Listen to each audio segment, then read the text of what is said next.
What was I doing in here? Oh, hey, there's a save station. Let's see how long we've been playing.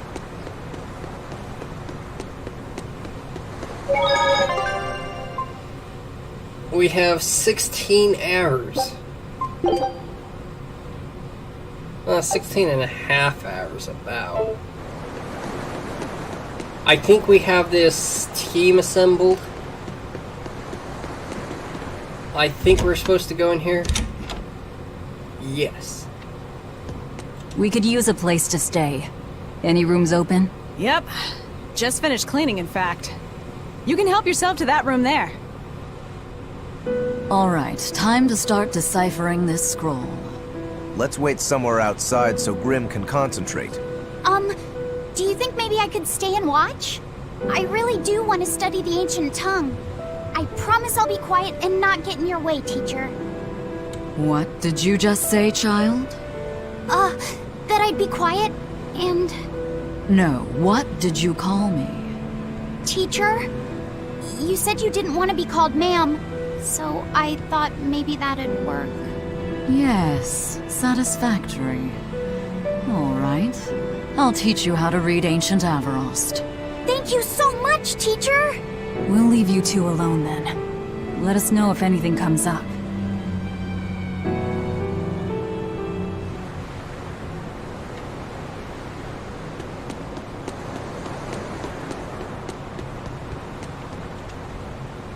We don't get many visitors here. I'm sure why you've come, but there's nothing... I'm not sure of why you've come, but there's nothing much of interest here. That was an explanation mark?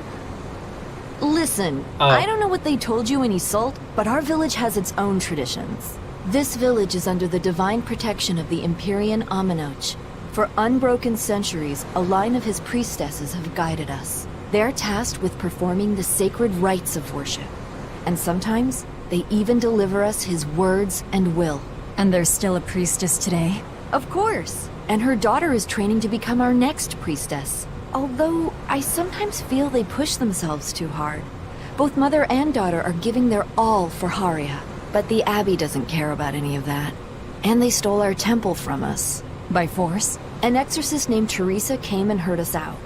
But from the very beginning, she always intended on taking our temple. Her words may have been kind, but that doesn't change the fact that she demanded that we worship her god, inominot. In all the years we've worshipped Ominoch, not once did we ever try to force others to adopt our beliefs. Why haven't I seen this priestess she's talking about?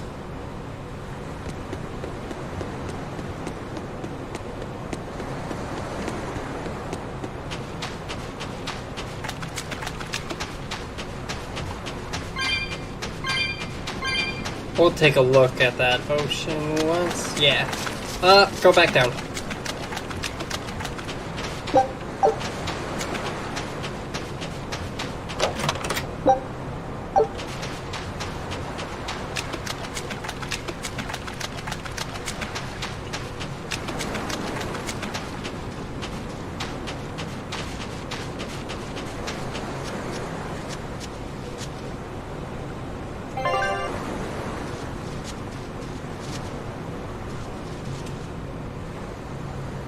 So she digs being called teacher. Well played, laphicet. She wasn't so fond of ma'am, so I guess he figured he needed an alternative. You can tell how badly he wanted to help her with the languagey work. I think our Malak boy's finally finding himself. So it would seem.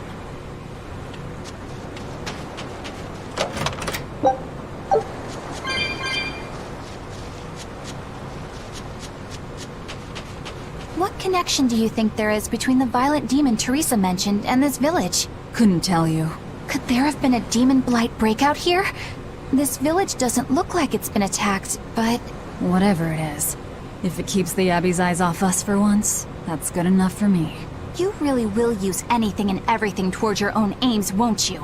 Yep, and that includes you. As I'm sure you've noticed.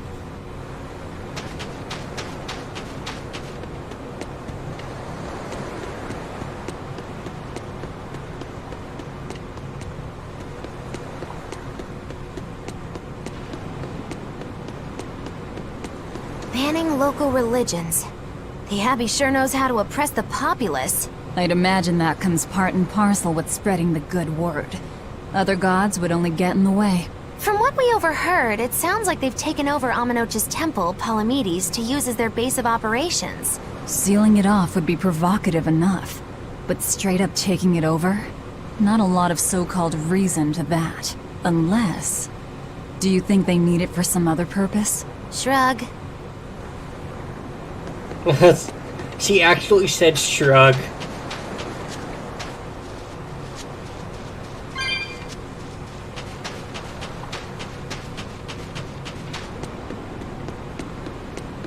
Where's Eisen? Oh, there he is. Pondering on a beach.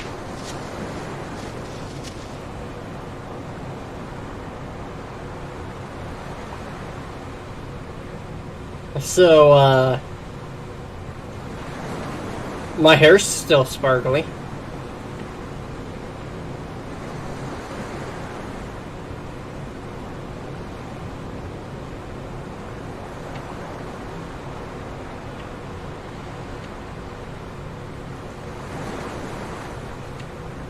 Alright, let's talk to him.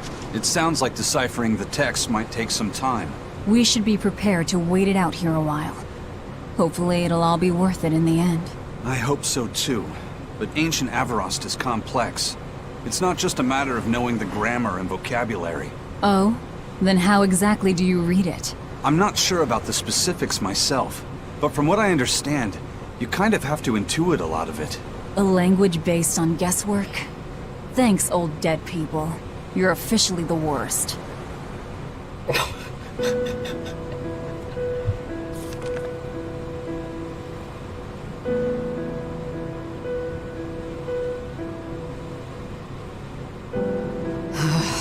Oh, ancient Avarost. You have the obstinacy of a spurned lover who refuses to move on. Even for you, teacher? It's this one crucial line. I can't wrap my head around it.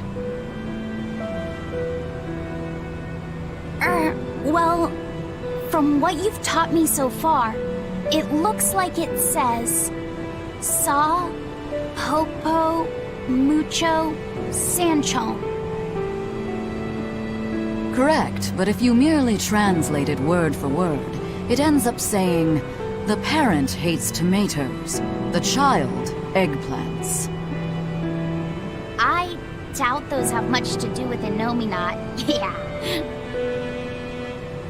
Their grammar is nothing like ours. Sometimes you have to reorder the words, and even then the meaning can require leaps of logic and flashes of intuition. Reordering? So like... San-san, Pocho, Pocho, Pocho Musan, Pocho Musan. Can you read it that way? Pocho Muson. Now where did you get that from? These words are lined up, like they repeat. And when I read this part that same way, it just felt right. Pocho Muson. If that's repeated here, then the passage turns into... the nameless empheran. Empyrean! Ho ho, that has to refer to inominot. I think we're on to something. Alright, so if we apply this rule here, then... It would seem to be a book of children's counting songs. It's not about inominot? What matters is what the song says, child. And I think you will be very interested in the words. I wonder if they've made any progress yet. Shall we go check on them?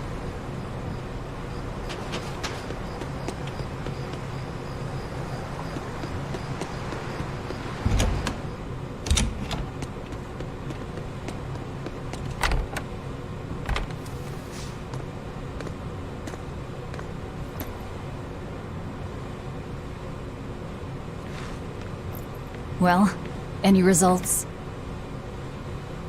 Yes. Well, thanks to the boy here. As it turns out, he has quite the knack for languages.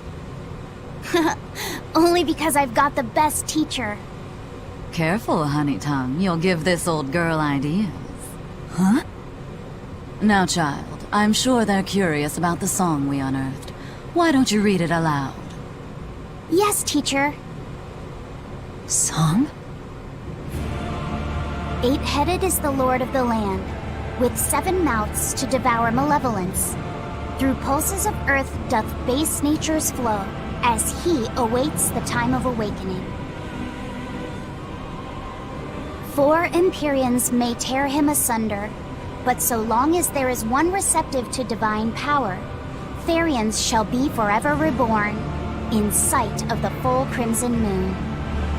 The nameless empyrean hath one heart, the nameless empyrean hath one body. Pherions? Essentially, this ancient text you found is an annotated volume of drawings and songs pertaining to inominot. Annotated? Then hurry up and just tell us what it means. I'm sorry. So far, we've only figured out how to read the song lyrics. All right. I take it we're still in for a good long wait before it's thoroughly decrypted. Likely so, but if we want to find out what the Abbey is up to, we need to know what's in this book, no matter how long it takes.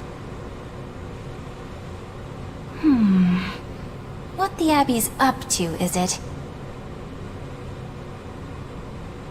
I think we can learn much, even from the lyrics alone.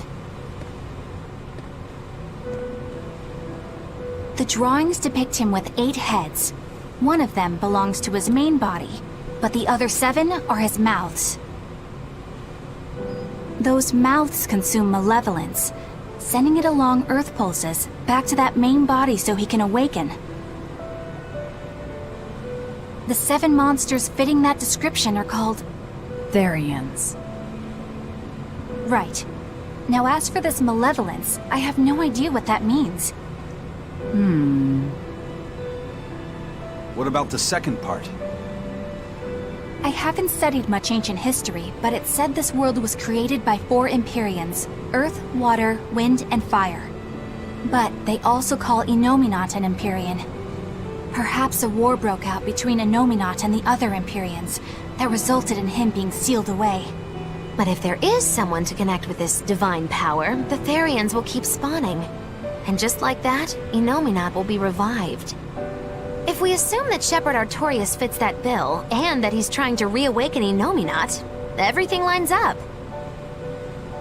Which means our job is to find these Pherions and cut off inominot's heads, so to speak. But where do we even start looking for them? Remember, the song states that the Pherions and inominot's body are connected through earth pulses. If their job is to feed inominot, the most effective place to position them would be at the earth pulse points. Points? The place is where the power of earth pulses is concentrated.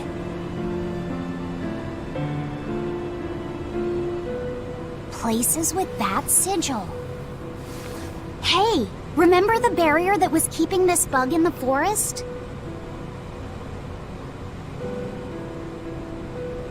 Wait, are you trying to say that thing's a Therion? And yet, it would explain why the Abbey was keeping it locked up. And there was that same barrier at the villa, too. That's right. Do you suppose that was also a Therion? Does that mean the Pherions all come in different forms? Should we go to Logres and check? We've just started deciphering the book. I'd hate to lose time on some fool's errand. I'd rather know at least a little more about what's in it before we make a move.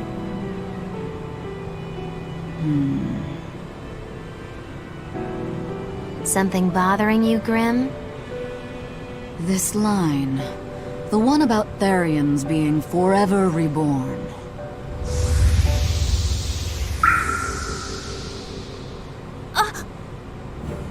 I I just felt the same thing as I did in Warg Forest.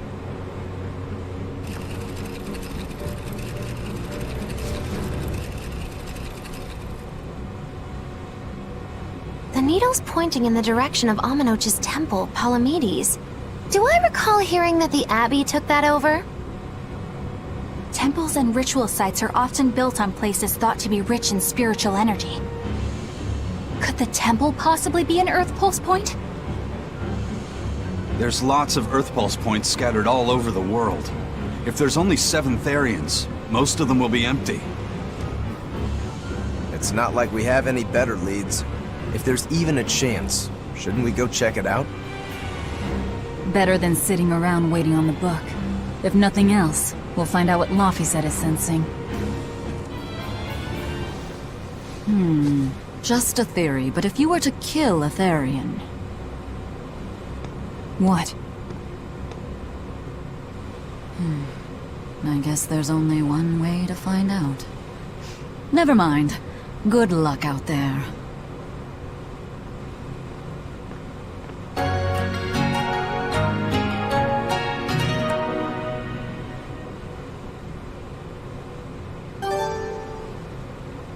Okay, so did anyone else think of Avatar? Last Airbender? It's like Earth, Wind, Fire, Air. Wait, I said Wind and Air. Anyway, I thought of Avatar, and then that kid's pockets are huge. He keeps a bug and a compass in his pocket. Another thing is he's just keeping a bug in his pocket, just randomly, just like reaches in, it's just like, ow, what's that? Oh yeah, that's my pet bug. Mr. Bugglesworth. Okay, yep. That's a good place to end anyways. I'll see you guys on the next one. Artifact out.